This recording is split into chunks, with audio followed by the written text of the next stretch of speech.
Survive the Raft is a new Discovery Channel series airing on Sundays. It's a unique experiment to see if people with different beliefs and backgrounds can come together for a common goal and some big money. Host Nate Boyer here to chat all about it. Thank you so much for your time today. Hey, my pleasure. Thanks for having me.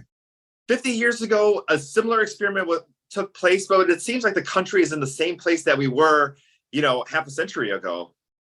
Yeah, no, it really does. I mean, I wasn't alive half a century ago, but the division we are experiencing today, and sort of the groups of people that silo and really struggle with listening to one another, and we've all got different experiences which shape our perspective and our lives and our choices and our beliefs and all those things.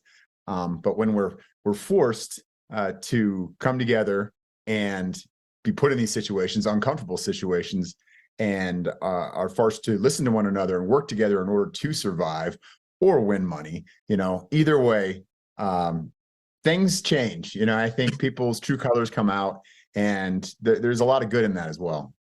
As far as having your background in the Army and in the NFL and kind of working towards a common goal, obviously, if you have differences with your neighbors or your coworker, you can choose to ignore them or not talk to them. But when you're in that situation, I mean, you really have to, focus. And I think your true personality comes out at that point.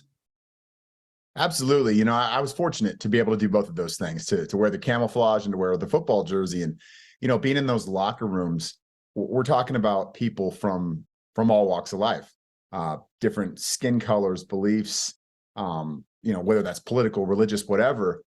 But when the bullets start flying, or when the first whistle blows and we're out there, we have that common goal. We have something that, we're shoulder to shoulder, literally, and we've got to do everything we can to make sure the person on our left and right is successful.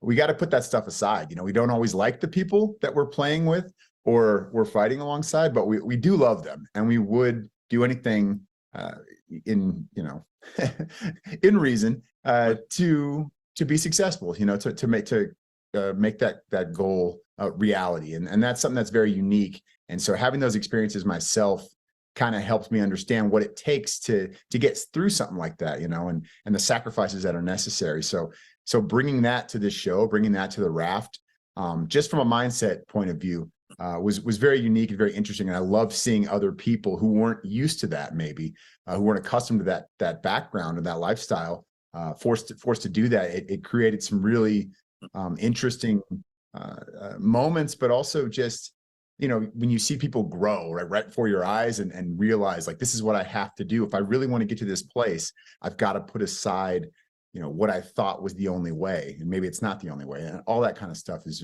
very, it's very fun to watch.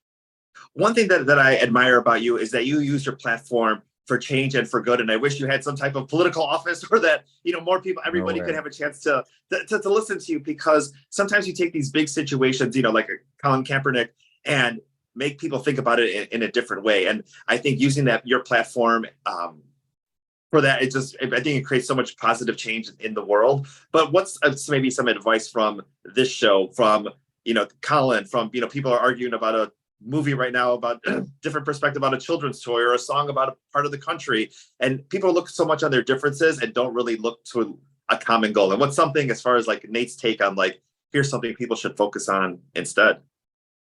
Well, I mean, I think, first of all, that's what makes us unique, our differences. That's what makes us special. And that's what I do love about America. It's not perfect. We got a long way to go and a lot of work to do, and we always will. But we do live in a place, for the most part, where we're all able to speak our minds. And I think it's just really important that while we're allowed to all speak our minds, that everybody is willing to listen to those minds, to those other voices. I think that has helped shape me. And, I don't always agree at the end of the day. But if you just take the time to hear somebody out, try to put yourself in somebody else's shoes, and understand why they think that way, why they feel that way, why they believe so strongly about that thing, and understand that it's because they probably went through some stuff that brought them to that place. They probably lived a very different life than you did. And there's nothing wrong with that. For the most part, not everybody, but for the most part, all of us, I think, are good people just trying to do the right thing, what's best for our family and our community and our country and all that stuff. And I think that's it's not easy to do. I struggle with it myself. You know, I'm judgmental. I mean, I'm a human being. Like, it happens, but you just have to take that pause, take a step back, and be like, all right, why do I feel so strongly about this thing, and why am I so sure that my way is the only way? Because it's usually not. And sparking conversation is a wonderful thing that you've helped to inspire. Nate, thank you so much for your time today. Survive the Raft, the new Discovery Channel series, premiering July 30th. Thank you so much for your time today. Thank you. Really appreciate it.